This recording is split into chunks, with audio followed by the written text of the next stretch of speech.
तो बहुत सारे हृदय के दोष छिन्न भिन्न हो जाते हैं। जितने भी गुण हैं मेरे जीवन में, वे सब मेरे प्रभु की कृपा है, और जितने भी दोष हैं मेरे जीवन में, वो मेरा प्रमाद है। ये बात धारण करना परमावश्यक है। इससे दो लाभ होंगे। एक तो संसार के प्रति उनकी तरफ देखकर, संसार के लोगों की तरफ देखकर या आपस में देख करके जो हमारा दोष दर्शन बनता है, इसका विश्राम हो जाएगा, दोष ही नहीं बनेगा। क्योंकि सबसे नीच, सबसे अधम, सबसे घृणित जब अपने आप को उपासक मानता है,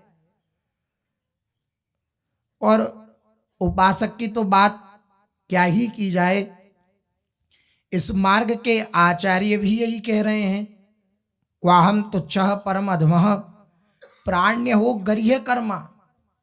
जो करने योग्य कर्म नहीं है वह भी मेरे द्वारा होते हैं, फिर भी मेरे मुख पर राधा नाम है, ये वृंदावन की कृपा है। तो आचार्य चरण भी कह रहे हैं, परम भक्त श्री हनुमान जी महाराज, उनकी उक्ति सुन लीजिए। असमय अधम सखा सुन मोहू पर रघुबीर, कीनी कृपा सुमिर गुण भरे विलोचन नीर।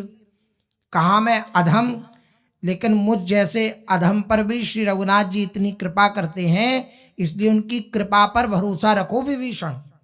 विभीषण जी को श्री हनुमान जी महाराज कह रहे हैं। श्री शबरी जी जो भक्तिमती हैं, भक्ति स्वरूपा हैं, नवदा भक्ति का जब वर्णन कर रहे हैं श्री रघुनाथ जी उनके सामने, तो उपदेश नहीं कर रहे, ये उनकी वंदना कर रहे हैं कि ये सब जितने भी नवदा भक्ति के दिव्य अंग हैं वे तुम्हारे हृदय में विद्यमान हैं। लेकिन उनकी उक्ति सुन लीजिए, उनके वचन सुन लीजिए, वे क्या कह रही हैं, अधम ते अधम अधम अति नारी, तिनमें मैं मति मंद अघारी। जब अपने अंदर दोष देखना प्रारंभ होता है तो दूसरे के अंदर दोष देखना समाप्त हो जाता है। ये लाभ है अपने अंदर दोष देखने का। पहला लाभ तो ये हो गया, इस सद्गुण के कारण बाह्य प्रपंच से उपासक बच जाता है। क्योंकि आप देखिए, जहां कहीं भी हमारा लगाव होगा वह या तो राग होगा या द्वेष होगा, या तो गुण होंगे या दोष होंगे। इन द्वंद्व में ही हम लोग फंसे रहते हैं। अब जहां भी कहीं गुण दिखे, चाहे अपने अंदर और चाहे बाहर, कहीं भी किसी साधक में या किसी मनुष्य में या किसी भी जीव में गुण दिखे, तो क्या मानना है, ये मेरे प्रभु के गुण हैं, ये मेरी प्रभु की कृपा से इसके हृदय में गुण आए हैं या मेरे हृदय में गुण आए हैं। ये इससे क्या हुआ, गुण दोषमयी वृत्ति का नाश हो गया। अब जहां आप भगवान की कृपा को आरोपित कर लेंगे, भगवान की कृपा का दर्शन कर लेंगे, वहां उस गुण और दोष का जो प्रभाव होता है वो आपके चित्त पर नहीं पड़ेगा। ये सबसे बड़ा लाभ है। लेकिन ये कठिन है। कठिन क्या है, अहंकार के कारण अपने दोष देख पाना बहुत कठिन हो जाता है, अत्यंत कठिन हो जाता है। भरे समाज में हम अपने दोषों का वर्णन कर सकते हैं, उसमें भी सूक्ष्म वृत्ति यही रहती है कि मैं दोषी नहीं हूं, लेकिन वर्णन कर देता हूं ताकि सामने वाला समझे मैं बहुत दैन्य हूं। ऐसा भी होता है। ये वृत्ति कहीं भी पीछा नहीं छोड़ती। यहां तक कि कृपा से महापुरुषों का संग भी प्राप्त हो जाए, महापुरुषों की सन्निधि भी प्राप्त हो जाए भगवत कृपा से, कुछ क्षण की, कुछ देर की, तो उस समय भी ये वृत्ति नहीं छूटती।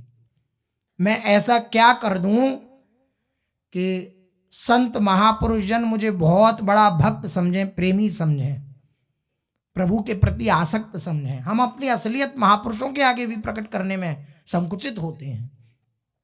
यही त्रुटि है। इसलिए सबसे बड़ी जो साधना की बात है, धारण करने की बात है, भी यह है गुण तुम्हार समझे निज दोषा। अब इसमें हम विचार करें, हमने खूब 2-3 घंटा भजन किया, साधन किया, हमारी दिनचर्या बहुत अच्छी चल रही हो, तो ये हम भगवान की कृपा समझते हैं क्या ये मानते हैं कि मेरी तत्परता का परिणाम है? इसकी पहचान पूर्व में भी निवेदन करी है और अब पुनः निवेदित कर देते हैं। इसकी पहचान यही है, अगर भगवत कृपा देखी तो और दैन्य होता चला जाएगा। अगर भगवत कृपा का दर्शन हुआ तो वह उपासक और दैन्य होता चला जाएगा, किसी के अंदर दोष नहीं देखेगा। और अगर दोष दिखना प्रारंभ हो गए, इसका अर्थ यह है उसने अपनी साधना को, अपने जीवन में जो उसके दिव्य साधन चल रहा है उसको अपनी तत्परता मान लिया। यही त्रुटि हो जाती है। इसलिए महापुरुषों ने बहुत सूक्ष्म से सूक्ष्म बात बहुत सरलता के साथ उद्धृत कर दी कि जब आप प्रभु का गुण समझेंगे और अपना दोष देखेंगे तो अपना दोष देखने के कारण किसी के अंदर दोष नहीं देखेंगे और अपना गुण देखने के कारण आप दूसरों के अंदर दोष देखना प्रारंभ कर देंगे। इसलिए अपने अंदर जो भी गुण हैं उनको प्रभु का मानिए, ये महापुरुषों ने सदा सावधानी बताई। और अगर किसी भी प्रकार के गुण दिख रहे हैं, दोष दिख रहे हैं, तब भी उन दोषों के प्रति दृष्टि न रखकर इस बात पर भरोसा रखना कि प्रभु इन दोषों के साथ भी मुझे अंगीकार कर लेंगे। ये आगे की स्थिति, गुण तुम्हार समझे निज दोषा, ये स्थिति। और फिर जब अपने दोष देख ले वह कि मैं तो बहुत नीच हूं, अधम हूं, पापी हूं, पामर हूं, इसके बाद भी भरोसा किसका हो? प्रियालाल का भरोसा हो कि मैं तो दोषी हूं, पापी हूं, पामर हूं, लेकिन मुझे अपनी लाडली जू का भरोसा है कि वह मुझ पर कृपा अवश्य करेंगी, अवश्य करेंगी, अवश्य करेंगी। ये बात आप देखेंगे, जब आप अपने दोष न देखकर दूसरों के दोष देखेंगे, अपनी साधना को भगवत कृपा न मानकर अपनी तत्परता मानेंगे, तो जी सब भांति तुम्हारा भरोसा ये स्थिति नहीं आ पाएगी। ये प्रक्रिया में ही नहीं है। जब आपने अपने दोष न देखकर दूसरों के दोष देखे, अपने ऊपर जो साधना के द्वारा दिव्य प्रदत्त उपासना अच्छी तरह चल रही है, जो गुण प्रकट हो रहे हैं, उसको भगवत कृपा न मानकर अपनी तत्परता माना कि मैं इतना अपनी इंद्रियों को संयम करके चल रहा हूं, तो आप देखेंगे इसका परिणाम कि ये जो अगली पंक्ति है भरोसे की, ये हृदय में प्रकाशित नहीं होगी। ये प्रकाशित तभी होती है जब अपने अंदर दोष देखे और अपने गुणों को भगवत कृपा माने। ये पूज्य सद्गुरुदेव भगवान के वचन हैं। तरंगें होती हैं महापुरुषों की अलग अलग। इस विषय में जब चर्चा पूज्य सद्गुरुदेव भगवान नीचे जब सत्संग होता था बेसमेंट में, तब पूज्य सद्गुरुदेव भगवान ने कहा था कि हम तो ये देख पाते हैं अपने हृदय में कि जहां कहीं भी कोई भी गुण है, कोई भी शुभ लक्षण है, वे भगवत कृपा का परिणाम है, और जहां कहीं भी त्रुटि है वे मेरा प्रमाद है। पूज्य सद्गुरुदेव भगवान के वचन, यद्यपि वो हमें शिक्षा देने के लिए कि साधक के वचन और रहनी कैसी होनी चाहिए, वे उपदेशात्मक ऐसा कह रहे हैं, लेकिन वचन उन्हीं के हैं। क्या? अपने गुणों को अपना गुण ना माने, प्रभु का गुण माने। क्योंकि आपके अंदर गुण होता तो पहले ही आपके हृदय में होता। आपकी वस्तु जो है वह पहले से आपके पास होती है कि नहीं होती है? किसी के द्वारा प्रदत्त वस्तु जो होती है वो जब आपके अंदर आती है तब आपको पता होता है ये तो अमुक ने दी थी। इसी प्रकार अगर इस साधन भजन में चलते हुए आपके जीवन में नए नए गुण प्रकट हो रहे हैं, आप देख रहे हैं आप दोषों से बचकर इस भगवत मार्ग में आगे बढ़ते जा रहे हैं, तो समझ लीजिए प्रदत्त है, दी हुई है। किन्होंने दी है? जिनकी शरण में हमें उन्होंने दी है। तो हम उनके चरणों में सदा प्रणत रहें, उनका भरोसा रखें। किस बात का भरोसा रखें? जानता हूं मेरे अंदर दोष हैं, लेकिन मेरे इन दोषों के सहित श्री प्रभु मुझे अंगीकार कर लेंगे। और कर लिया। आप विचार करिए, जितने दोष थे उन दोषों की जो फल प्राप्ति होनी चाहिए वो ऐसी होनी चाहिए कि खूब नरक भोगना पड़े, खूब। लेकिन मिल क्या रहा है? अनंत अनंत अनंत प्यार। थोड़ा बहुत नहीं, अनंत अनंत अनंत प्यार।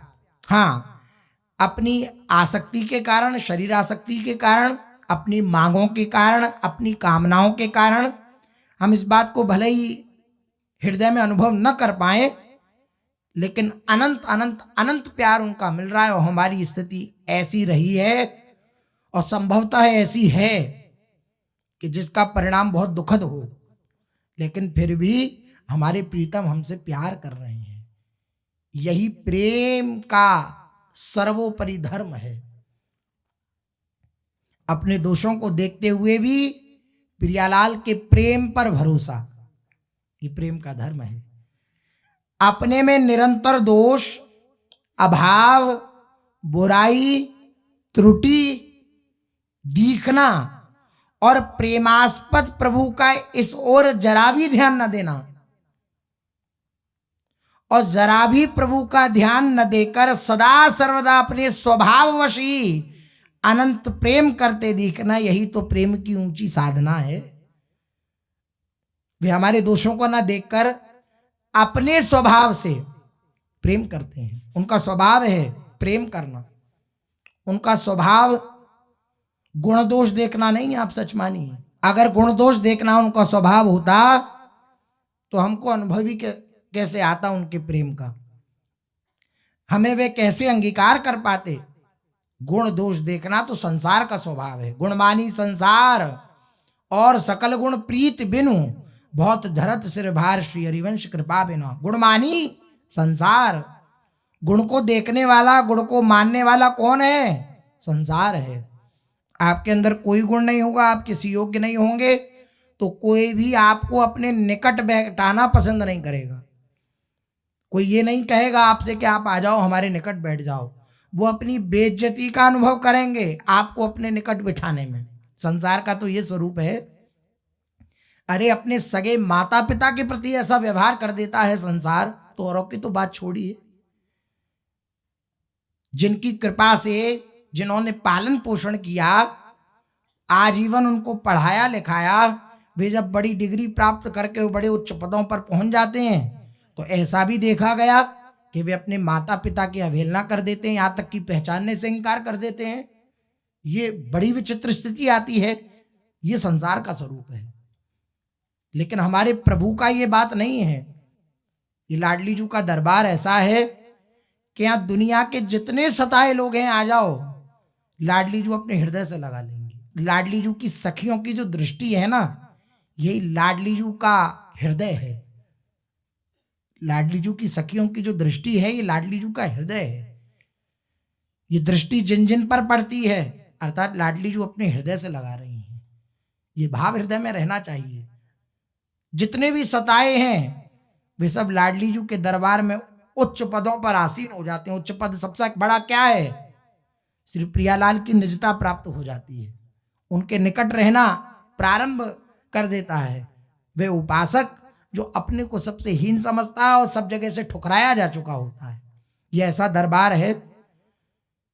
तो उनके स्वभाव पर विश्वास कि उनका स्वभाव ऐसा है, सहज स्वभाव पर्यो नवल किशोरी जू को मृदुता, दयालुता, कृपालुता की राशि है। और बड़ी विलक्षण बात, न कहूं न रिस कहूं भूले न हो सकी। भूल कर भी लाडली जू को कभी गुस्सा नहीं आता। ये बहुत नीच है, अधम है, हम इतनी बार समझा चुके, फिर भी मान नहीं रहा, सीधे मार्ग पर नहीं चल रहा, तो लाओ ऐसा कर लें। हाँ, उस मार्ग के विरुद्ध चलने पर हमारी जो प्रभु से बहिर्मुखता होती है, प्रभु से विमुखता होती है, संसार से सम्मुखता होती है, तो हमें ऐसा अनुभव में हो सकता है कि लाडली जू ने हमें छोड़ दिया, लेकिन बात ऐसी नहीं है। न कहूं न रिस कहूं भूले ऊ न होत सकी, ऐसा उनका स्वभाव है। रिस करती हैं लाडली जू, लालजू महाराज पे करती हैं। और कैसी उनकी रिस होती है, रिस समझते हैं ना, क्रोध। कैसा क्रोध होता है? प्यारी जू को जो क्रोध है वो ऐसा होता है जैसे बिजली चमकी, कितनी देर के लिए ऐसे चमकी और ऐसे फिर घन में जाकर के मिल गई, ऐसा क्रोध होता है लाडली जू का। प्यारी जू की रिस ऐसी दामिनी दमक जैसी, प्यारी जू की रिस ऐसी होती है जैसे दामिनी अर्थात बिजली कौंदी आसमान में और तुरंत छुप गई, ऐसा क्रोध। और इसी में हालत बिगड़ जाती है श्री लालजू महाराज की। श्री लालजू महाराज से कभी कभी रिस करती हैं, और क्यों करती हैं? अपने जनों के लिए, कि ये सदा आधीनता स्वीकार करे रहेंगे तो मेरे शरणागत जनों को तंग नहीं करेंगे। तो ऐसी स्वामी मिली हैं, उनके स्वभाव पर विश्वास, उनकी बात पर विश्वास, उनके दिव्य सौहार्द पर विश्वास, ये बात उपासक के अंदर आ जाती है। कब? जब गुण तुम्हार समझे निज दोषा, फिर जी सब भांति तुम्हार भरोसा। फिर भरोसा उदय होता है कि भले ही मैं दोषों से युक्त हूं, लेकिन लाडली जू ने मुझे स्वीकार किया है, कर रही हैं, और आगे भी अपने विरत को संभालते हुए करती रहेंगी। मैं अति कुटिल कुरूप कुमति, सब विधि गुणहीन दीन नारी, वे प्रभु प्रेमानंद सुधा निधि, गुण निधि शुचि सुंदर भारी। मेरी ओर देखना भी है, नहीं उचित उनको पलेक, पर वे मुझ पर ही न्योछावर, रहते सदा विरद की टेक। भावना व्यक्त करते हुए महापुरुषजन कह रहे हैं कि मैं तो अत्यंत कुटिल हूं, अत्यंत कुरूप हूं, ऐसा सुंदर रूप कहां जो प्रभु को रिझा सकूं। अत्यंत कुमति हूं, ऐसी बुद्धि नहीं जिस बुद्धि में ऐसा निश्चय हो सके कि मैं प्रभु की प्राप्ति कर लूं। अत्यंत कुटिल हूं, अत्यंत कुरूप हूं, अत्यंत कुमति से युक्त हूं, और सब विधि गुणहीन, सबे अंग गुणहीन हो, ताको जतन न कोई। सारे गुणों से हीन हूं, कोई गुण मेरे में नहीं है, और अत्यंत दीन हूं, अत्यंत अकिंचन हूं, उनके सिवा मेरा कोई नहीं है। अपना कहने के लिए श्री जी के सिवा मेरे पास कोई नहीं है। तो वे प्रभु प्रेमानंद सुधा निधि, गुण निधि, शुचि सुंदर भारी, और उन प्रभु की ओर जब देखती हूं तो वह आनंद समुद्र हैं, आनंद की वर्षा करने वाले हैं, गुणों के समूह हैं, परम पवित्र हैं और अत्यंत सुंदर हैं। मैं अपने को देखती हूं तो मेरे को ऐसा लगता है कि मैं अत्यंत कुरूप, कुटिल, कुमति, सब विधि से हीन, सब गुणों से हीन, ऐसा मुझे प्रतीत होता है। और जब प्रभु की तरफ देखती हूं तो ऐसा प्रतीत होता है कि वे अत्यंत सुंदर हैं, अत्यंत आनंद का वर्षण करने वाले हैं, गुणों के सागर हैं। ऐसे गुणों के सागर, ऐसे सुंदर सुजान कृपा निधान, अनाथ पर कर प्रीति जो, ऐसे सुंदर और सुजान प्रभु को उचित नहीं है कि वे मेरी ओर देखें। लेकिन फिर भी अपने हृदय की बात उजागर करते हुए महापुरुषजन कह रहे हैं, मेरी ओर देखना भी है, नहीं उचित उनको एक पल भी मेरी ओर वह देखें, ऐसा उनके लिए उचित नहीं है, क्योंकि मैं उनके योग्य नहीं हूं। मैं योग्य होती तो इस बात को कहती कि मेरी ओर देखो, लेकिन मैं उनके योग्य नहीं हूं, इसलिए एक पल भी उनका मेरी ओर देखना उचित नहीं है। लेकिन उनका विरध, उनका स्वभाव, उनके हृदय की स्थिति कैसी है? बोले पर वे मुझ पर ही न्योछावर, रहते सदा विरध की टेक। उनका स्वभाव ऐसा है कि अपने स्वभाव के वशीभूत होकर प्रतिपल मेरे पर न्योछावर रहते हैं। न्योछावर समझते हैं? बिके हुए रहते। सदा। जब मैंने उन्हें अपना सर्वस्व माना, जब मैंने अपने को उनके ऊपर न्यौछावर कर दिया, तो मैं देख पा रही हूं कि यद्यपि मैं उनके योग्य नहीं हूं, लेकिन फिर भी उन्होंने मुझे ऐसे स्वीकार कर रखा है कि जैसे मैं उन पर न्यौछावर हुई थी ऐसे वो मुझ पर न्यौछावर हो। ये प्रभु का विरध है। उनके इस विरध का भरोसा, उनकी इस बात का भरोसा, निरंतर प्रभु के शील, सौजन्य, सौहार्द, कारुण्य, औदार्य, सौंदर्य तथा माधुर्य स्मृति रखते हुए उनके चरणों में अवनत रहना ही हमारा कार्य है। हमारा कार्य क्या है? सदा उनके स्वभाव का स्मरण करते हुए, उनके औदार्य का स्मरण करते हुए, उनके सौंदर्य का स्मरण करते हुए, उनके सौहार्द का स्मरण करते हुए उनके सामने प्रणत रहना, अवनत रहना, बस यही हमारा कार्य है। वे प्रभु अपनी शक्ति सामर्थ्य से, वे प्रभु अपनी गुण गरिमा से, वे प्रभु अपनी स्वभाव महिमा से सर्वथा विशुद्ध निर्मल अपने योग्य बनाकर मुझे स्वीकार कर लेंगे, इस बात का मुझे पूर्ण विश्वास होना चाहिए। उनके स्वभाव को देखकर हमें मुग्ध रहना चाहिए, उनके स्वभाव को देखकर हमें आनंदित रहना चाहिए, उनके स्वभाव को देखकर हमें उल्लसित रहना चाहिए, उनके स्वभाव को देखकर हमें परम आशावान रहना चाहिए। सदा आशा बनी रहे। किस बात की? अपने हृदय की आशा नहीं, अपने गुणों की आशा नहीं, इस बात का भरोसा नहीं कि मेरे अंदर गुण आएंगे तब प्रभु कृपा करेंगे। यह भी बहुत बड़ी भूल है हमारी, आपकी। हम जो ये मान लेते हैं ना कि जब हम इतना इतना करेंगे तभी प्रभु की कृपा का अनुभव होगा, यह भी हमारी भूल है। नहीं, प्रतिक्षण अनुभव करना कृपा का, प्रतिक्षण स्मरण करना कृपा का, यही कृपा का अनुभव है। तत्तेनुकंपाम सुसमीक्षमाणो भुंजान एवात्म कृतम विपाकम। प्रतिक्षण जो कहता रहता है मेरे ऊपर अत्यंत कृपा है, मेरे ऊपर अत्यंत कृपा है, उसी को कृपा का अनुभव होता है। सच मानिए, इस मान्यता को छोड़ दीजिए कि इतना करने पर ही भगवान की प्राप्ति होती है, इतना जब तक हृदय की स्थिति नहीं होगी तब तक भगवान नहीं मिलेंगे। तो आप सच मानिए, वे ऐसे स्वीकार करने की उन्हें आदत है कि वे आपकी इस बात को स्वीकार कर लेंगे और आप धोखे में पड़ जाएंगे। आप जब ये मान लेंगे ना कि 20 वर्ष ऐसा साधन किया जाए तभी प्रभु की प्राप्ति होती है, तो भगवान कह देंगे हाँ 20 वर्ष ऐसा साधन जब तक करोगे नहीं तब तक मैं तुम्हें मिलूंगा नहीं। ये उनका स्वभाव है। ये यथा माम प्रपद्यन्ते तान् तथैव भजाम्य हम। इसलिए महापुरुषों ने कहा सदा आशावान रहो, सदा विचार करते रहो कि प्रभु अब मिले कि अब मिले।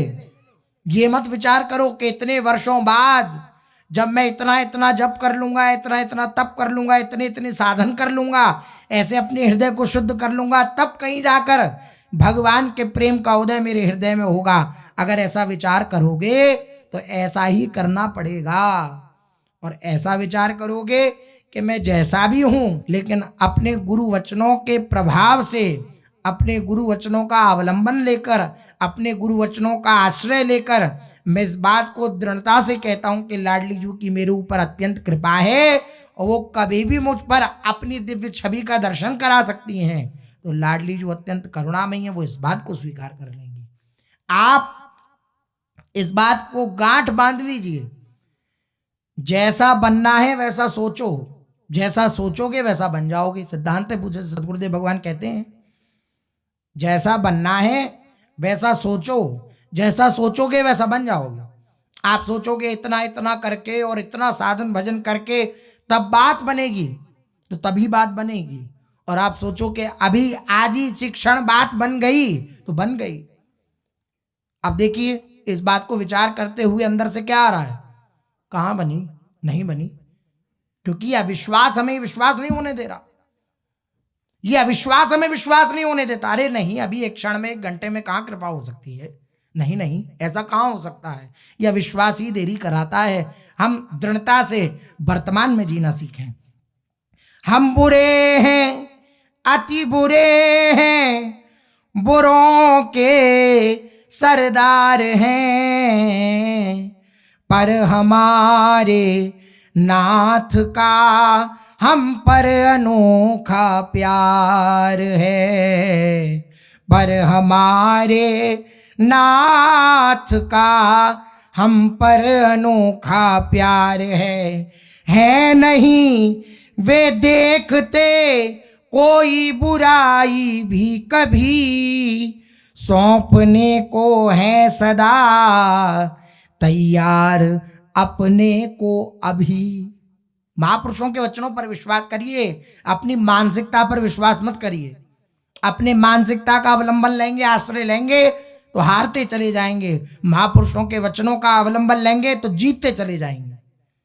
देखिए क्या कह रहे हैं, हम बुरे हैं, अति बुरे हैं, बुरों के सरदार हैं, इसमें हमें कोई संशय नहीं। बुरा बुरा मैं बहुत बुरा हूं, आखिर टाबर थारो, मैं ये बात मानता हूं कि मैं बहुत बुरा हूं, लेकिन पर हमारे नाथ का हम पर अनोखा प्यार है, इस बात पर भी संशय नहीं होना चाहिए।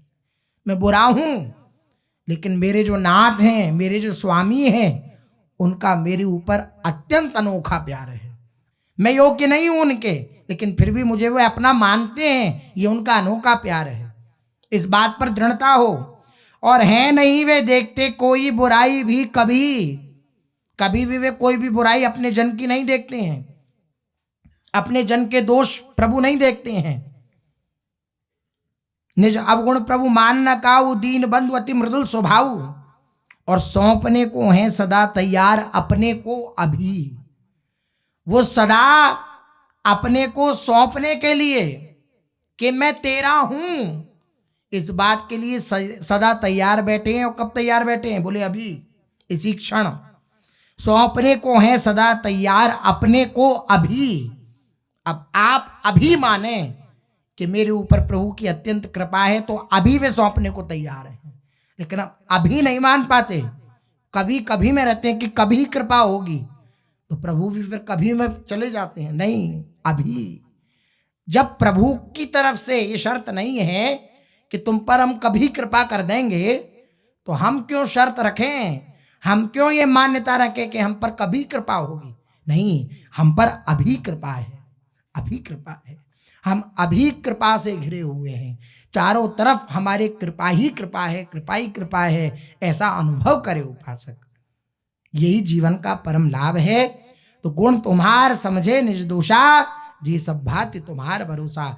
जब अपने हम दोष देखेंगे तो उसका परिणाम यह होगा कि हमारे अंदर जो वैर भावना है, ईर्ष्या की भावना है, वे सब, ये जो गलत भावनाएं हैं, इन सब का शमन हो जाएगा, नष्ट हो जाएंगी। और अपने गुणों को प्रभु का गुण माने कि प्रभु प्रदत्त हैं, प्रभु की कृपा से हमें प्राप्त हुए हैं। जब ऐसा हम हृदय में धारण करेंगे तो हम उनके भरोसे के लायक हो पाएंगे, अर्थात उनका भरोसा हम हृदय में धारण कर पाएंगे। अन्यथा अगर दोषों को न मानकर अपने और दोषों के प्रति दृष्टि न करते हुए अहंकार में ही भरे रहे, प्रभु प्रदत्त कृपा को अपना मान लिया कि ये मेरा पुरुषार्थ है, और दूसरों के अंदर दोष दर्शन करते रहे, तो प्रभु का भरोसा हृदय में उदित नहीं हो पाएगा। अगर हृदय में प्रभु का भरोसा उत्पन्न करना है तो अपने हृदय में आए हुए दोषों को अपना माने और गुणों को प्रभु की कृपा माने, और दोषों के प्रति देख करके निश्चिंत बने रहें, क्योंकि ये निश्चिंतता आपको भरोसे में ले जाएगी। आप भरोसे में हो जाएं कि मेरे अंदर कितने भी बड़े से बड़े दोष क्यों ना हो, लेकिन प्रभु का वह स्वभाव मुझे अंगीकार कर ही लेगा और कर लिया है, ऐसा अनुभव करें। चलते हैं, महाप्रभु श्री चैतन्य देव जी का चरित्र अपने लोग श्रवण कथन कर रहे हैं, जिसमें श्री महाप्रभु जी की सन्यास लीला का दर्शन अपने लोग कर रहे थे। कैसी दिव्य परिस्थिति है, सब ओर से प्रतिकूलता है, कोई भी राजी नहीं है सन्यास देने के लिए। ग्रामवासी जितने भी हैं वे सब इकट्ठे होकर ऐसी भावना हृदय में लाए कि अब सुना है केशव भारती जी भी मान गए हैं सन्यास देने के लिए, तो अब जाते हैं उस युवक को, या तो हम समझाते हैं, नहीं मानता है तो जबरदस्ती नाव में बिठाकर उसके घर पहुंचा देंगे। उनमें से एक विचारवान वृद्ध ने कहा कि जबरदस्ती करने से कोई लाभ नहीं है। हम अगर किसी के धर्म परायणता में सहायक ना हो पाए तो बाधक भी नहीं हमें होना चाहिए। इसलिए हम एक प्रयास करते हैं केशव भारती जी को समझाने का कि भाई दीक्षा ना दें, संन्यास ना दें, तो बात बन जाएगी। सब गांव के लोग श्री केशव भारती जी के निकट पहुंचे और जाकर के उनसे निवेदन किया कि आपसे निवेदन है, आप श्री कृष्ण चैतन्य महाप्रभु को संन्यास दीक्षा प्रदान मत करिए। निमाई पंडित को, निमाई पंडित अभी नाम है, श्री कृष्ण चैतन्य संन्यास के बाद श्री महाप्रभु जी को मिला। निमाई पंडित को आप संन्यास दीक्षा प्रदान मत करिए, उनकी माता हैं, पत्नी हैं, और जैसा पूर्व में अपने लोगों ने श्रवण किया। श्री केशव भारती जी बोले हम तो चाहते ही हैं कि वे संन्यास न लें, लेकिन आप देखिए सामने जो आचार्य पद पर बैठे हैं इनके मौसाई हैं, और जब यही इनकी बात मान करके यहाँ बैठे हैं तो और किसी को जब इनकी बात नहीं समझे बड़े बड़ों की, तो हमारी आपकी बात क्या है ये समझेंगे। और हमने प्रयास किया भी लेकिन ये समझ नहीं रहे हैं। तो भारती जी, केशव भारती जी के मुख से ऐसी बातें सुनकर सबको युक्ति युक्त लगा कि बात ठीक है। इनके शरीर के संबंधी भी बैठे हैं, निर्जन भी बैठे हैं, लेकिन वह भी कुछ मना नहीं कर रहे, तो हम अब क्या कर सकते हैं। ग्रामवासियों की ऐसी विकलता को महाप्रभु जी दर्शन कर रहे थे। महाप्रभु जी देख रहे थे कि हमारे लिए अत्यंत विकल हैं। तो महाप्रभु जी ने अपनी तरफ से कहा, भाइयों आप मेरे परम सुहृद हो, सखा हो, बंधु हो, मेरे प्रति आपका ये निश्चल प्रेम ये मेरे हृदय को आकृष्ट कर रहा है। आपका ये प्रेम, इस प्रेम ने मुझे खरीद लिया है। आप जैसा कह रहे हैं धर्मोचित कह रहे हैं, धर्म के द्वारा वे उचित है, और मैं जानता भी हूं, समझता भी हूं, लेकिन मैं आपको अपनी विवशता निवेदन करते हुए कहता हूं कि मैं विवश हूं। मैं विवश हूं श्री कृष्ण के आगे, मैं विवश हूं श्री कृष्ण की आज्ञा के आगे। मैं स्वयं से नहीं आया हूं, श्री कृष्ण मुझे पकड़ कर लाए हैं, और आप जानते हैं कि उनकी पकड़ कमजोर नहीं है। श्री कृष्ण मुझे पकड़ के लाए हैं। आप अब मेरे को आशीर्वाद दीजिए। मैं यही चाहता हूं कि मैं अपने प्यारे श्री कृष्ण को पा सकूं। अगर आप मुझसे अत्यंत प्रेम करते हैं, मेरे प्रति आपका हृदय में भाव है प्रेम का, तो आप मुझे यही आशीर्वाद दीजिए कि मैं अपने प्रीतम श्री कृष्ण को पा सकूं। ये है भगवत प्राप्ति की व्याकुलता। बिना व्याकुलता के बात नहीं बनती। तो मुख्य क्या है? व्याकुलता। जो व्याकुल होता है, बिन रोए किन पाइया प्रेम प्यारा मीत। श्री चैतन्य महाप्रभु जी बोले कि मैं श्री कृष्ण को पा सकूं, श्री कृष्ण मुझे प्राप्त हो जाएं, आप यही मुझे आशीर्वाद दीजिए। वृंदावन के बाहर कदम्ब के वृक्षों के नीचे मैं वास करूंगा, ब्रजवासियों के घरों से टुकड़े मांगूंगा, वृंदावन में जाऊंगा, यमुना जी का सुंदर श्याम रंग वाला स्वच्छ जल पीऊंगा और अहरनिश श्री कृष्ण के सुमधुर नामों का संकीर्तन करूंगा। जब तक मेरे प्राण प्यारे श्री कृष्ण न मिलेंगे तब तक मैं सुखी नहीं हो सकता। अब कितनी शिक्षार्थ, कितनी लाभार्थ ये बात श्री महाप्रभु जी कह रहे हैं कि जब तक मुझे श्री कृष्ण मिल नहीं जाएंगे तब तक मैं सुखी नहीं हो सकता। और हम सुखी रहते हैं, आनंदित रहते हैं। जिस लक्ष्य को लेकर आए थे वे लक्ष्य क्या प्राप्त हो गया, लेकिन फिर भी आनंदित रहते हैं। और वह भी आनंद क्या होता है? विषय वृत्ति वाला, संसार की उन्मुखता वाला। एक भजनानंद होता है, उसमें आनंदित रहना, वो एक आंतरिक आनंद होता है। वह आनंद तो उपासक छुपाता है, छपाता नहीं है। जो भागवतिक आनंद होता है उसको उपासक छुपाता है, छपाता नहीं है। वो आनंद तो आंतरिक होता है। जब तक मेरे प्यारे श्री कृष्ण ना मिलेंगे तब तक मैं सुखी नहीं हो सकता। श्री महाप्रभु जी बोले मुझे शांति नहीं मिल सकती। श्री कृष्ण विरह में मेरा हृदय जल रहा है। वह श्री कृष्ण के सुंदर शीतल सम्मिलन मुख से ही मेरा हृदय शांत होगा। आप सभी एक बार सब मिल करके मुझे हृदय से आशीर्वाद दे दीजिए कि मुझे श्री कृष्ण की प्राप्ति हो। श्री महाप्रभु जी बोले। ये कहते कहते महाप्रभु जोरों से भगवान के नामों का उच्चारण करते करते बड़े ही करुण स्वर से रुदन करने लगे। ये कहते कहते सभी मनुष्य मंत्रमुग्ध से बन गए। आगे और किसी को कुछ कहने का साहस ही नहीं हुआ। कोई कुछ ऐसी विरह विकलता कोई देखे तो क्या कह सकता है? उसको तो यही लगेगा कि इस मार्ग से इन्हें हटाना अत्यंत कठिन है और असंभव ही है।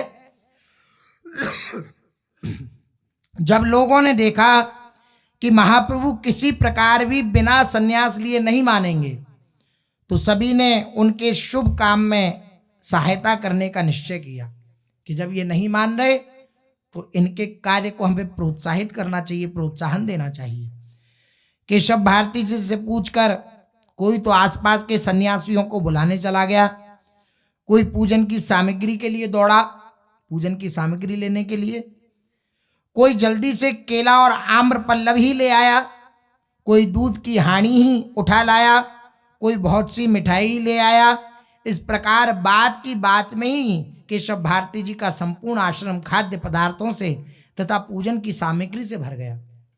बहुत लोग कहते हैं कि हम तो भगवान के पथ पर चलना चाहते हैं, लेकिन हमारे परिवार के जन, हमारे सगे संबंधी हमें चलने नहीं देते। देखिए, आपकी विकलता सच्ची होगी तो कोई आपकी बाधा, कोई आपके मार्ग में बाधा उत्पन्न नहीं कर सकता। कितनी बाधा आई हैं जब से महाप्रभु जी ने सन्यास के लिए सोचा है, और अब तक भी जिस दिन सन्यास दीक्षा होनी है उस दिन तक भी कितनी बाधा आई है, लेकिन श्री महाप्रभु जी की विकलता के आगे वे बाधा टिक नहीं पाई। हमारी कमी होती है, हमारी विकलता कमजोर होती है तो हम दूसरों के ऊपर आरोपित कर देते हैं कि अमुक व्यक्ति हमारी सहायता नहीं कर रहा है इसलिए हम इस मार्ग पर नहीं चल पा रहे हैं। नहीं, ऐसी बात नहीं है। हमारी विकलता की कमजोरी है, हमारी दृढ़ता की कमजोरी है, हम इसलिए आगे नहीं बढ़ पा रहे हैं। अन्यथा जिस पर प्रभु कृपा कर दें उस पर सब कृपा कर देते हैं। जिसके घर में जो भी चीज थी, अब जो लोग विरोध में थे वे सब व्यवस्था कर रहे हैं। जो लोग चाहते थे महाप्रभु जी सन्यास ना लें वही व्यवस्था कर रहे हैं। भाई सन्यास की सामग्री ला रहे हैं, भाई पूजन की सामग्री ला रहे हैं, भाई सारी सामग्री ला रहे हैं। जिसके घर में जो चीज है वे सब लाकर श्री महाप्रभु जी के निकट विराजमान कर रहा है। वे उसी को लेकर आश्रम पहुंच रहा है। एक और हलवाई भंडारे के लिए भोज्य पदार्थ बनाने लगे, दूसरी ओर सन्यासी और पंडित मिलकर सन्यास की दीक्षा के निमित्त वेदी आदि बनाने लगे। आश्रम के सामने आम के सुंदर बगीचे में हवन की वेदियां बनाई गईं। वे रोली, हल्दी, चूना तथा लाल, पीले, हरे आदि विविध प्रकार के रंगों से चित्रित की गईं। स्थान स्थान पर कदली स्तंभ जो शुभ के प्रतीक होते हैं वे गाड़े गए। प्रभु ने सभी कर्म करने के निमित्त पंडित चंद्रशेखर आचार्य रत्न को अपना प्रतिनिधि बनाया। मौसा है इनके, मौसा जी आचार्य श्री चंद्रशेखर जी, उनको प्रतिनिधित्व दिया। आचार्य रत्न ने डबडबाई आंखों से बड़े ही कष्ट के साथ विवश होकर महाप्रभु की इस कठोर आज्ञा का भी पालन किया। यही प्रेम का सच्चा स्वरूप है। महाप्रभु ने गंगा जी में स्नान करके पहले देवता और ऋषियों को तृप्त किया, फिर अपने पितरों को शास्त्र मर्यादा के अनुसार श्राद्ध तर्पण द्वारा संतुष्ट किया। महाप्रभु ने प्रत्यक्ष देखा, जब तर्पण आदि कर रहे थे श्री महाप्रभु जी, तो प्रत्यक्ष श्री महाप्रभु जी ने देखा कि पितृलोक से उनके पिता और पितामह, प्रपितामह आदि पूर्वजनों स्वयं आकर उनके दिए हुए पिंडों को ग्रहण किया है। प्रत्यक्ष देखा श्री महाप्रभु जी ने, स्वयं प्रभु ही हैं। और प्रसन्नता प्रकट करते हुए ने आशीर्वाद दिया कि तुम सही मार्ग पर जा रहे हो। अस्फोटयंती पितरः, शास्त्रों में वर्णित है कि जब कोई जीवात्मा इस संसार में फंसा हुआ संत सदगुरुदेव की कृपा से, भगवत कृपा से जब भगवत मार्ग में आता है तो जो पितृलोक में बैठे हुए उसके पूर्वज होते हैं वे नृत्य करने लगते हैं, नाचने लगते हैं। क्यों नाचने लगते हैं? तो आसपास के जो उनके सहयोगी जन होते हैं वे पूछते हैं, साथ रहने वाले, कि तुम क्यों नाच रहे हो?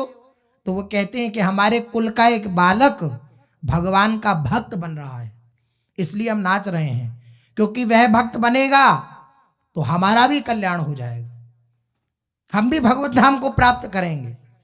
तो वह भी नृत्य करते हैं। और इसके विरुद्ध अगर कोई पापाचरण में युक्त होता है तो शास्त्रों में वर्णित है कि पितृजन अत्यंत रुदन करते हैं, रोते हैं, पूछते हैं उनसे, क्यों रो रहे हो? कि हमारे कुल का नाश करने वाला एक पैदा हो गया है, वो हमें नरक में धकेलने वाला हो जाएगा। ऐसी स्थिति होती है। अब देखिए, श्री महाप्रभु जी जो प्रक्रिया होती है उसके अनुसार पितृ श्राद्ध आदि कर रहे हैं, पिंडदान आदि कर रहे हैं, तो स्वयं पितामह प्रपितामह आदि जितने भी श्री महाप्रभु जी के पूर्वज थे वे आए और स्वयं हाथों से पिंड ग्रहण किया और आशीर्वाद दिया कि जिस मार्ग को तुमने चयन किया है वे परम सत्य है, परम सुदुर्लभ है, बहुत अच्छा। वेदी की चारों ओर सुंदर सुंदर अनेकों याग वृक्षों की समिधाएं, भांति भांति के सुगंधित पुष्प, मालाएं, अक्षत, धूप, नैवेद्य, पूगी फल, नारिकेल, तांबूल, कई प्रकार के मेवे, तिल, जौ, चावल, घृत आदि हवन की सामग्री, कुश, दूर्वा, खट, सकोरे आदि सभी सामान विराजमान थे। वेदी को घेरे हुए बहुत से ऋत्विज ब्राह्मण और सन्यासी बैठे हुए थे। इतने में ही एक व्यक्ति हरिदास नाम के जो नापित थे, नापित समझते हैं, जो क्षौर कर्म करते हैं, नाई, उनका नाम था हरिदास। जो नापित थे उनका हरिदास नाम था।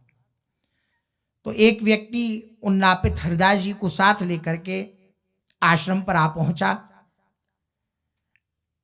अब सारी क्रियाएं हो रही हैं, सब मान गए हैं, सब राजी हो गए हैं। अब एक नया विघ्न उत्पन्न हुआ।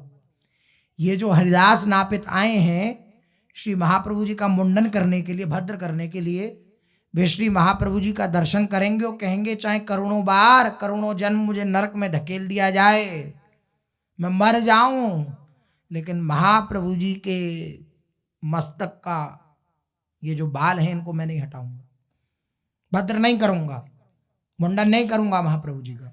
देखिए, हरिदास नाम के नापित आए। हरिदास जी को देखकर केशव भारती जी बोले कि बड़ा अतिकाल हो गया है, बहुत समय हो गया है, अभी बहुत सकृत्य शेष रह गया है, जल्दी से क्षौर करा दिया जाए। प्रभु वेदी के निकट से उठकर एक और चटाई पर क्षौर कर्म कराने के लिए बैठे। हरिदास नापित भी पास में ही अपनी पेटी को रखकर बैठ गया, जो पेटी साथ में लाया था वे। हरिदास वैसे तो जाति का नापित था, किंतु उसका कटवा ग्राम में बड़ा भारी प्रभाव था। वे पहले से ही भगवत भक्त था और सभी नाइयों का पंच था, सरपंच मतलब सबसे बड़ा उनमें मुखिया। नाइयों की बड़ी बड़ी पंचायतों में उसे ही निर्णय करने के लिए बुलाया जाता और सभी लोग उसकी बातों को मानते थे, ऐसा उसका प्रभाव था, भगवत भक्त था। नापित ने पहले तो एक बार सजे हुए संपूर्ण आश्रम को देखा, फिर सन्यासियों और ब्राह्मणों से घिरी हुई वेदी की ओर उसकी दृष्टि पड़ी, उसने दृष्टि डाली और फिर बड़े ही ध्यान से महाप्रभु जी के मुख कमल की ओर देखा। और देखा क्या, वे देखता ही रह गया, निहारने लगा। महाप्रभु के दर्शन से उसकी तृप्ति ही नहीं होती। वे ज्यों ज्यों प्रभु की मनोहर मूर्ति को देखता त्यों ही त्यों उसका हृदय महाप्रभु जी की ओर अत्यधिक आकर्षित होता जाता। थोड़ी देर तक वैसी प्रकार टकटकी लगाए अविचल भाव से देखता रहा, एक दृष्टि से देख रहा है श्री महाप्रभु जी की ओर। तब महाप्रभु ने देखा कि ये तो भैया काठ की मूर्ति बन गया, काष्ठ की मूर्ति बन गया, लकड़ी की मूर्ति सा बना बैठा है। और पूज्य सदगुरुदेव कह रहे हैं कि बहुत समय हो गया है तो ये जल्दी करना चाहिए इसे। तो महाप्रभु जी बोले मुस्कुराते हुए, भाई देर क्यों करते हो, आप जानते हो विलंब हो रहा है, जल्दी जो कार्य करने आए उस कार्य को संपन्न करो। तो नापित कुछ असमंजस से भाव में बोला, क्या करना है महाराज मुझे?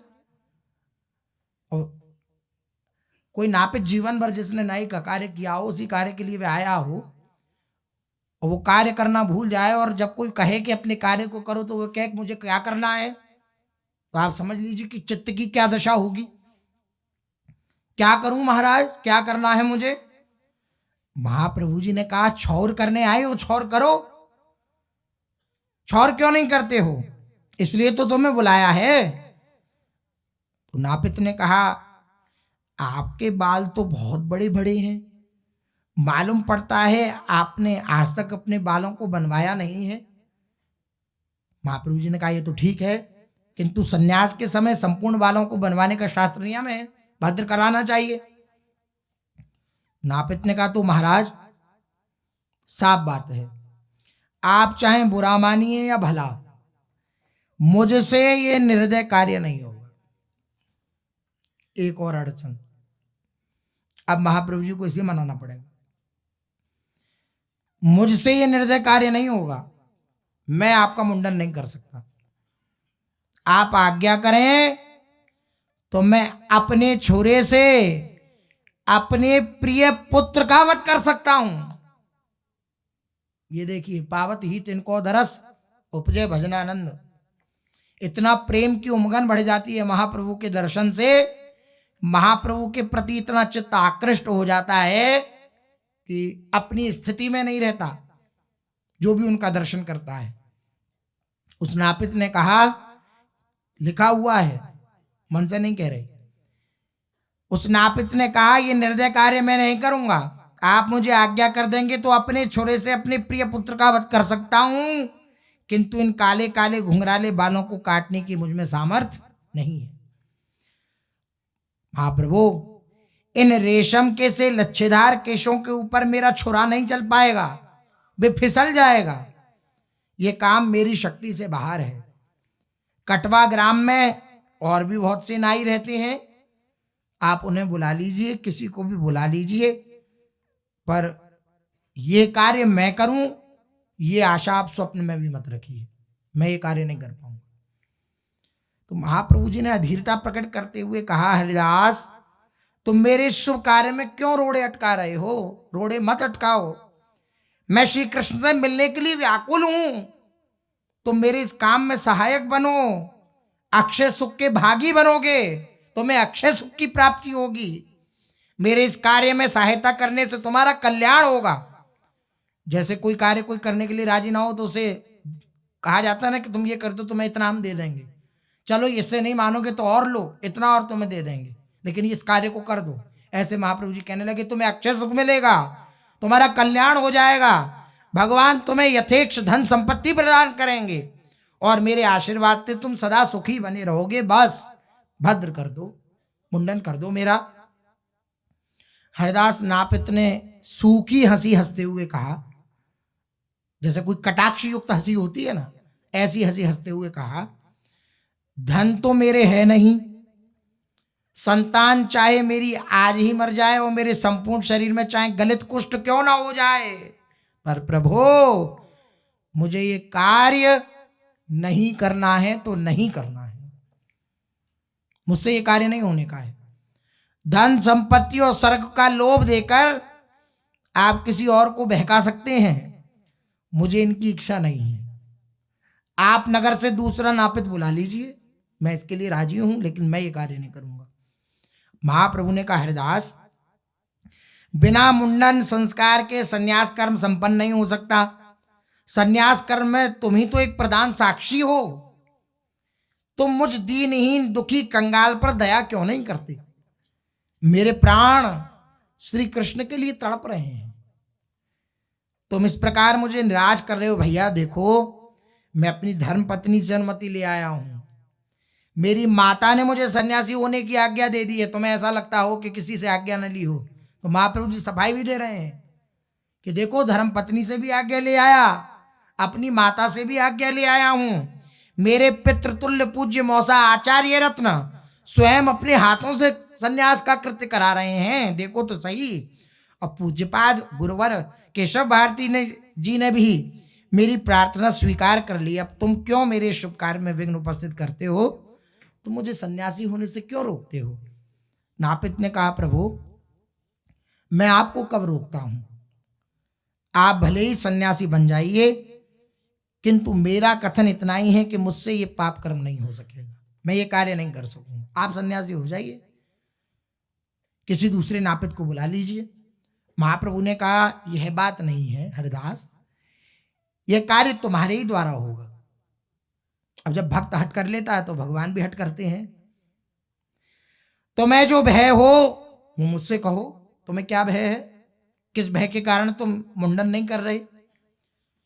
तो आंखों में आंसू भरते हुए नापित ने कहा, सबसे बड़ा भय तो मुझे इन इतने सुंदर घुंघराले बालों को सिर से पृथक करने में हो रहा है कि इनको मैं दूर कैसे करूं। दूसरे, मैं इसमें अपने धर्म की प्रत्यक्ष क्षति देख रहा हूं। जिस छुरे से आपके पवित्र बालों का मुंडन करूंगा, उसे ही फिर सर्वसाधारण लोगों के सिरों पर मैं कैसे छुवाऊंगा? जिस हाथ से आपके मस्तक का स्पर्श कर लूंगा, उससे फिर सब और किसी की मस्तक की स्पर्श करने की क्षमता मेरे में नहीं रह जाएगी। उनका स्पर्श कैसे करूंगा? बाल बनाकर ही मैं अपने परिवार का भरण पोषण करता हूं, फिर मेरा ये कार्य किस प्रकार चलेगा? तो महाप्रभु जी ने कहा, हरिदास तुम आज से इस नापित पने के कार्य को छोड़कर और कोई दूसरा छोटा मोटा रोजगार कर लेना। मेरे सन्यास के प्रधान कार्य में तुम ही सहायक बनना पड़ेगा। तुम अभी ये कार्य कर दो, बस कोई और कार्य कर लेना आज के बाद से, अगर तुम्हारी ऐसी भावना है तो। अब तो नापित अपने आप को रोके हुए था अब तक तो, किंतु अब उससे रहा नहीं गया। वे जोरों के साथ रुदन करने लगा और रोते रोते कहने लगा, महाप्रभु आप यह तो मेरी गर्दन पर छुरी चला रहे हैं, आप ये तो मेरी गर्दन पर छुरी चला रहे हैं। इन सुंदर केशों को मैं आपके सिर से किस प्रकार अलग कर सकूंगा? प्रभु मुझे क्षमा कीजिए, मैं इस कार्य को करने में एकदम असमर्थ हूं। महाप्रभु ने जब देखा कि ये तो किसी तरह से राजी नहीं हो रहा है, तब महाप्रभु जी ने ऐश्वर्य के साथ कार्य करने की सोची। तब उन्होंने अपने ऐश्वर्य से कार्य लिया और उस क्षौर करने के लिए आज्ञा देते हुए कहा, अपने प्रभाव के साथ, जो एक महाप्रभु जी का एक दिव्य प्रभाव है, उस दृष्टि के साथ, उस मुख की आकृति के साथ कहा, हरिदास अब देर करने का काम नहीं, जल्दी क्षौर करो। हरिदास बेबस हो पड़े जी, क्योंकि महाप्रभु जी ने अब अपनी दृष्टि से बात करी। हरिदास अब देर करने का कार्य नहीं है, जल्दी जो कह रहा हूं वैसा करो। हरिदास अब विवश थे, उनके हाथ कांपने लगे प्रभु के चिकने और घुंघराले बालों को स्पर्श करने में। अश्रु बहाता जा रहा है और श्री महाप्रभु जी के उन दिव्य बालों का क्षौर करता जा रहा है। वह नापित कभी क्षौर करते करते रुक जाता है, कभी जोरों से भगवान नाम का उच्चारण करते हुए रुदन करने लगता है। जब प्रभु आग्रह पूर्वक उसे समझाते हैं तब फिर करने लगता है, बार बार रुकता है। महाप्रभु जी देखते हैं रुक गया, तो फिर महाप्रभु जी कहते हैं कि करो भाई, तो फिर करने लगता है, फिर रुक जाता है। थोड़ी देर के पश्चात फिर उठकर नृत्य करने लगता है। इस प्रकार क्षौर करते करते कभी गाता, कभी नाचता, कभी रोता, कभी हंसता, अर्थात भक्त के जो दिव्य लक्षण और प्रभाव होते हैं वे उसके अंग में व्यापने लगे। इस प्रकार क्षौर करते करते ही संध्या काल हो गया। प्रातः काल बुलाया था, श्रवण किया था ना, स्नान करके आए थे। श्री केशव भारती जी ने आज्ञा कर दी कि ठीक है, तो गांव वाले आए, उनको समझाया, वह माने, सामग्री आई, इतने में क्षौर कर्म कराने वाला आया और बस फिर ये लीला हुई और संध्या हो गई। क्षौर करते करते संध्या हो गई। अब फिर संन्यास हुआ कि नहीं, सुशेष चर्चा आगे। श्री राधा वल्लभ लाल की जय।